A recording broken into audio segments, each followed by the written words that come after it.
जनमत न्यूज आणि पाहूया आता सविस्तर. भारतीय जनमत टीव्ही चॅनलला सबस्क्राईब करा, लाईक आणि कमेंट करा. बेल बटनवर क्लिक करण्यास विसरू नका, जेणेकरून आम्ही अपलोड केलेले नवनवीन व्हिडिओ सर्वात आधी तुम्हाला पाहायला मिळतील. आता भारतीय जनमत टीव्ही चॅनल तुम्ही पाहू शकता फक्त एका क्लिकवर. त्यासाठी बीजीएन टीव्ही ॲप डाउनलोड करा आणि पाहूया आता सविस्तर उत्तर. नमस्ते. आज हमारे साथ भारतीय जनमत न्यूज पर हैं डॉक्टर कुमार गायकवाड़ साहब. तो डॉक्टर कुमार गायकवाड़ साहब से मैं पूछना चाहूँगा कि राष्ट्र के स्वास्थ्य के संबंध में कुछ कहें. पिछले 3 सालों से पूरा देश, पूरी धरती ही स्वास्थ्य संबंधी समस्याओं से जूझ रही है. तो आज परिस्थिति ऐसी है कि एक व्यक्ति बीमार नहीं है, बल्कि पूरा परिवार बीमार है, समाज बीमार है, गांव के गांव बीमार है, शहर बीमार है, पूरा देश बीमार है. तो कैसे इस बीमारी से बाहर निकलें, डॉक्टर कुमार गायकवाड़ साहब? ओके, धन्यवाद सर. जो हम देख रहे हैं कि पिछले 3 साल से आज पूरा विश्व इस स्वास्थ्य की प्रॉब्लम की वजह से सब परेशान है. तो इसका बेस कहाँ पर है, ये सबसे पहले हमें देखना चाहिए. कोरोना आया, लोगों ने बोला कोरोना बहुत घातक बीमारी है, लेकिन हमें पहले कोरोना को समझ लेना चाहिए कि देखिए हमारे पास जब कोविड का वैक्सीन आया था तो कितने दिन के बाद आया था. तो जब कोविड फर्स्ट पेशेंट हमें मिला तो उसके बाद कम से कम 3 या 4 महीने के बाद वैक्सीन हमें मिली थी. लेकिन उससे पहले हमारे यहाँ कुछ लोगों को ये बीमारी हुई. वो लोग, उनको मालूम भी नहीं था कि उनको ये कोविड हुआ है. वो ठीक हो गए और बाद में हमने उनका प्लाज्मा लेके बाकी लोगों को ट्रीटमेंट दी है. तो उनके बॉडीज में जो एंटीबॉडीज थी उसका इस्तेमाल करके हमने बाकी लोगों को ट्रीटमेंट दी है. तो एंटीबॉडीज मीन्स क्या है कि जो कोरोना वायरस हमारे बॉडी में गया था उससे लड़ने के लिए जो हमारे बॉडी ने जो सिस्टम बनाया था, जो एंटीवायरस बनाया था, उसको हम एंटीबॉडीज बोलते हैं. तो एक बात यहाँ समझ में लेनी चाहिए कि जिस स्पीड के साथ लैब में हमने एंटीवायरस बनाया उससे भी कहीं ज़्यादा स्पीड में हमारे बॉडी में अपने अंदर एंटीबॉडीज बनाई थी. सबसे पहले हमें ये देखना चाहिए कि ये एंटीबॉडीज बनी किन लोगों के बॉडी में. तो जिनकी बॉडी हेल्दी थी पहले से, यानी कि जिनकी रोग प्रतिकारक शक्ति बहुत अच्छी थी, उनके ऊपर कोरोना का कोई भी असर नहीं हुआ है इस वायरस का. तो अगर हमें या पूरे विश्व को अगर ऐसी बीमारी के साथ लड़ना है तो सबसे पहले हमें इस बात पे फोकस करना चाहिए कि हम हमारी अंदर की अंदरूनी शक्ति, यानी कि हमारी इम्यून पावर हम कैसे बढ़ा सकते हैं. अगर हमने हमारी इम्यून पावर बढ़ा दी तो हम किसी भी वायरस का सामना कर सकते हैं, किसी भी बीमारी का सामना कर सकते हैं. अब हमारे यहाँ की जो पीपल है, इनकी ये इम्यून सिस्टम खराब क्यों हो गई है? तो सबसे बड़ा रीज़न है हमारी लाइफस्टाइल. अगर हमें लगता है कि हमारा भारत देश स्वस्थ रहे, तंदुरुस्त रहे, तो हमें हमारी पुरानी जो लाइफस्टाइल है या पुरानी संस्कृति जो है उसको फॉलो करना पड़ेगा. अब ये पुरानी संस्कृति क्या बोलती है कि सुबह जल्दी उठो, एक्सरसाइज करो, एक दूसरे से प्यार से रहो, अच्छा खाना खा लो. ये हम अगर फॉलो करने जाएंगे तो हमारे अंदर की इम्यून सिस्टम बहुत अच्छी होती जाएगी. और इसके लिए हमें एक ही चीज़ करनी है, पहले शुरुआत खुद से करनी है. हमें अच्छी रेस्ट भी लेनी होगी, हमें अच्छा खाना भी खाना होगा, हमें एक्सरसाइज भी करनी होगी, जिसको हम बोलते हैं कि नेचुरोपैथी फॉलो करनी होगी. हम कोरोना काल में हमने देखा है कि जितने लोग कोरोना से मरे हुए हैं उनसे भी ज़्यादा लोग उसकी जो मेडिसिन है, मेडिसिन के साइड इफेक्ट से मरे हैं. ये सच्चाई है. इसको हमें सबसे पहले एक्सेप्ट करना चाहिए कि हमें विदाउट मेडिसिन हमारे बॉडी को रखने के लिए हमें हमारे तरीके, हमारे सोने के तरीके, ये हमें सब पहले चेंज करने होंगे. और इसकी शुरुआत हमें खुद से. तो ये तो हुई स्वास्थ्य संबंधित बात. और फिर आज़ादी की 75वीं वर्षगांठ पर जो घर घर तिरंगा अभियान चलाया जा रहा है, उसके संबंध में भी डॉक्टर साहब से मैं चाहूँगा कि वो भी अपना वक्तव्य कुछ दें इस संबंध में. हर घर तिरंगा, ये जो कैंपेन, जो मैं इसको कैंपेन बोलूँगा, ये जो केंद्र सरकार ने जो शुरू किया है, ठीक है, अच्छी बात है. इससे ये पता चलेगा कि हम देशभक्त हैं, लेकिन दिखाना किसको है, ये भी सबसे इम्पोर्टेंट बात है. देशभक्ति का मतलब ये नहीं है कि सिर्फ हमारे घर पे तिरंगा फहराओ. तिरंगा ये हमारा राष्ट्र का विषय है उसका सम्मान होना चाहिए। लेकिन जो हर घर तिरंगा ये जो कैंपेन रन हो रहा है, इसकी वजह से देखो मैं बहुत सोच के ये बात बोल रहा हूँ, जितना अंग्रेजों ने हमारे तिरंगा का इंसल्ट नहीं किया होगा, जितना पाकिस्तानियों ने नहीं किया होगा, या किसी भी हमारे दुश्मन देश ने हमारे नेशनल फ्लैग का इंसल्ट नहीं किया होगा, उससे ज़्यादा इंसल्ट हम ही लोग जाने अनजाने में पिछले 2 दिन से कर रहे हैं। हमारे गवर्नमेंट ने हमें बोल दिया है कि 3 दिन तक हर घर तिरंगा रखना चाहिए, लेकिन जब हम तिरंगा यूज़ कर रहे हैं, हमारा नेशनल फ्लैग हम यूज़ कर रहे हैं, तो उसके कुछ रूल्स हैं।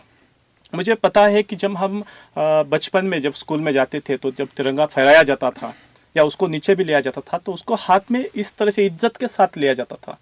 लेकिन जब मैं आज घूम रहा हूँ और देख रहा हूँ कि अलग अलग पार्टी के लोग, अलग अलग गवर्नमेंट के भी लोग तिरंगा बांट रहे हैं, लेकिन वो देते समय लोगों को ऐसा इस तरीके से दे रहे हैं कि उसको हम इज्जत दे रहे हैं, या ऐसा एक कैंपेन है, कुछ हमारे पार्टी का फ्लैग है उसको हम बांटने के लिए दे रहे हैं, इस तरह से लोग दे रहे हैं।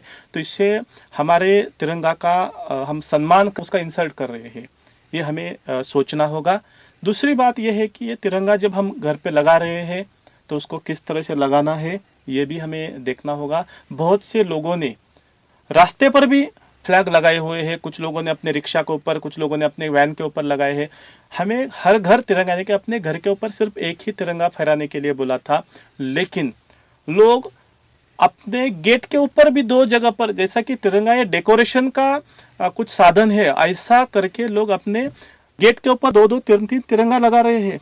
इससे क्या कर रहे हैं, हम अपने ही राष्ट्रध्वज का अपमान कर रहे हैं, और ये एक बहुत बड़ा ऑफेंस है जिसको हम राष्ट्रद्रोह बोल सकते हैं।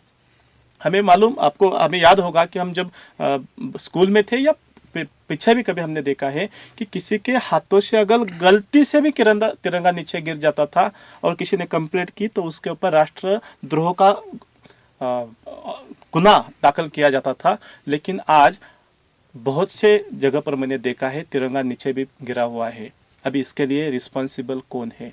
हर घर तिरंगा अच्छी बात है, हम अपने नेशनल फ्लैग को हर अपने घर के ऊपर लगा रहे हैं, लेकिन उसके साथ ही उसका सम्मान रखने की जिम्मेदारी भी हमारी है। लेकिन आपने जैसे कुछ वीडियो बनाए थे कि लोगों ने तिरंगे की झालर बना दी है जिसमें हाँ, यस। उल्टा लटका हुआ है, उसको एक सौंदर्य की वस्तु बना दी है, उसको एक सजावटी चीज बना दी है। यस, तो उसके बारे में भी मैं बोलूँगा। जब मैं आ रहा था तो पुणे में मैं एक जगह पर मैंने देखा कि जैसे हम किसी त्योहार के लिए पताका लगाते हैं, वैसे तिरंगा को लगाया गया था, और एक जगह एक तिरंगा नहीं था, वहां से कम 100 तिरंगे थे, और वो भी उल्टे लगाए थे।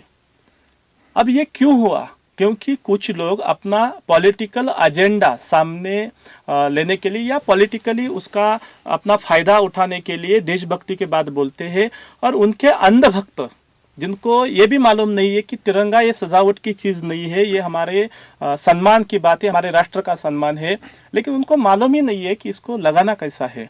अब जब मैंने वो देखा, अब ये बात नहीं कि वो पर्पजली उस तिरंगा का इंसल्ट कर रहे हैं या उसका अवमान कर रहे हैं, उनको जानकारी ही नहीं है। जब गवर्नमेंट अगर ऐसा कोई मूवमेंट रन करना चाहता है, तो ये गवर्नमेंट की जिम्मेदारी है कि उसके ऊपर कुछ रूल्स बनाए, और ये रूल्स जब तक लोगों को समझ में ना आए तब तक ऐसा कोई भी कैंपेन गवर्नमेंट ने रन नहीं करना चाहिए।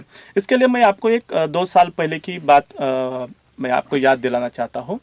जब कोविड शुरू हुआ था, तो पहले हमारे यहाँ 2 दिन का लॉकडाउन घोषित किया गया था, और वहाँ पर हमारे आदरणीय जो प्रधानमंत्री जी है नरेंद्र मोदी सर ने जो बोला था कि 2 दिन के बाद हम शाम को 6 बजे अपनी खिड़कियों से बाहर आके, दरवाजे से बाहर आके नहीं बोला था उन्होंने, खिड़कियों से बाहर आके हमें तालियां बजानी है। किस लिए बजानी है? कि जो लोग वहाँ पर काम कर रहे हैं उनके सम्मान में बजानी है।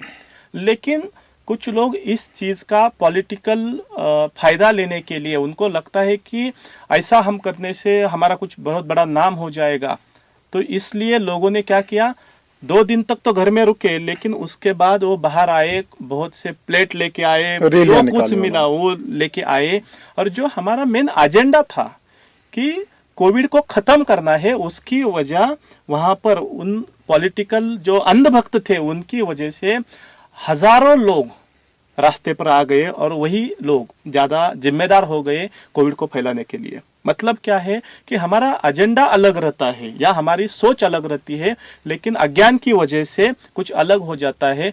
सेम उसी तरह हो सकता है हमारी जो केंद्र सरकार है उनका सोच सही रहेगा, उनका एक अच्छा सोच से उन्होंने ये कैंपेन शुरू किया है कि हर घर तिरंगा, लेकिन सच में वो जो सोच है वो एंड पर्सन तक, यानी कि हमारे सामान्य नागरिक को वो समझा है क्या कि हर घर तिरंगा क्यों कर रहे हैं हम लोग, ये मुहिम का मतलब क्या है। अभी देखा मैंने रास्ते पर लोगों ने नो पार्किंग का जो बोर्ड रहता है उसके ऊपर भी तिरंगा लगाया है, तो अब ये निकालेगा कौन। और ये जो करोड़ों झंडे बांटे गए हैं, यस, तो जब ये हर घर तिरंगा अभियान समाप्त हो जाएगा तो फिर इस तिरंगे को वापस गरिमापूर्ण स्थिति में वापस करने की क्या व्यवस्था हो सकती है, क्योंकि जब करोड़ों झंडे घर घर रहेंगे तो आखिर उनका सम्मान कैसे रखा जाए।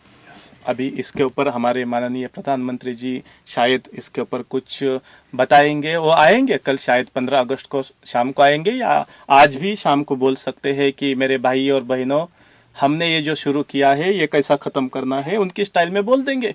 क्योंकि हमारे यहाँ लोगों को गंदगी फैलाने की आदत है, गंदगी फैलाने की आदत है। मैं बोला प्लास्टिक का पेपर रहेगा वो फेंक देंगे। हम हर साल देखते हैं 15 अगस्त 26 जनवरी को, इन लोगों को इतनी भी अकल नहीं है कि उन्होंने जो अपने बच्चों के लिए जो प्लास्टिक के फ्लैग्स दिए गए हैं उनको किस तरह से रखना चाहिए भी उनको मालूम नहीं है। अभी इस साल हर घर में 1-1, 2-2, 3-3 तिरंगा झंडे हैं सर, 3-3 ध्वज घर में है। जिनके 2-2 बच्चे हैं उनको दोनों बच्चों को स्कूल से दिया गया है, लेकिन घर पे तो एक ही फहराना है, तो बाकी जो फ्लैग्स है उनका क्या करना है, इसके बारे में गवर्नमेंट से कुछ भी गाइडलाइंस नहीं है सर। और बच्चे लोग ये भी शिकायत कर रहे हैं कि भाई झंडा तो दे दिया उन्होंने, हाँ, लेकिन उसके साथ डंडा नहीं दिया, तो वो कैसे झंडा फहराएंगे? नहीं फहराएंगे।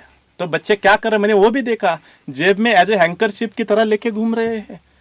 तो वही तो मैं बोल रहा हूँ कि हमारे आदरणीय प्रधानमंत्री जी को ये आदत हो गई है कि कुछ तो लाइमलाइट में आने के लिए या कुछ क्या दिखाना चाहते हैं उनको मालूम है, कुछ सनसनी बनाने के लिए वो अचानक से आ जाते हैं और बोल जाते हैं कि मेरे भाई और बहनों हमें ये करना है, लेकिन उसके बाद जो कुछ कॉन्सिक्वेंसेस होने वाले हैं, उसके बाद जो घटनाएं घटने वाली है, इसके बारे में कभी सोचेंगे या नहीं सोचेंगे मुझे मालूम नहीं है। अभी जो घटनाएं घट रही है, जो हो रहा है, ठीक है, उन्होंने कुछ पीडीएफ में कुछ इमेजेस में बताया घर के ऊपर कैसा रखना है या कैसे निकालना है बोला है, लेकिन उसके बाद उसको कहाँ रखना है, उसको अपने बेडरूम में रखना है, उसको अपने कबर्ड में रखना है या उसको वापस कहाँ पर करना है, इसके बारे में कोई भी गाइडलाइंस नहीं है। बहरहाल भारतीय जनमत न्यूज की तरफ से हम सारे भारतवासियों को स्वतंत्रता की 75वीं वर्षगांठ पर बधाई देते हुए ये निवेदन करना चाहते हैं कि झंडे का सम्मान करें और एक एक व्यक्ति जितना अपने स्तर पर हो सकता है इस बात का प्रयास करे, अपने बच्चों को भी समझाएं कि किसी भी तरीके से हम अपने राष्ट्रीय झंडे का अपमान ना होने दें। धन्यवाद। धन्यवाद। हमारे विजन टीवी चैनल से जुड़ने के लिए हमारे चैनल को सब्सक्राइब कीजिए, शेयर कीजिए, कमेंट कीजिए और लाइक कीजिए। नमस्कार।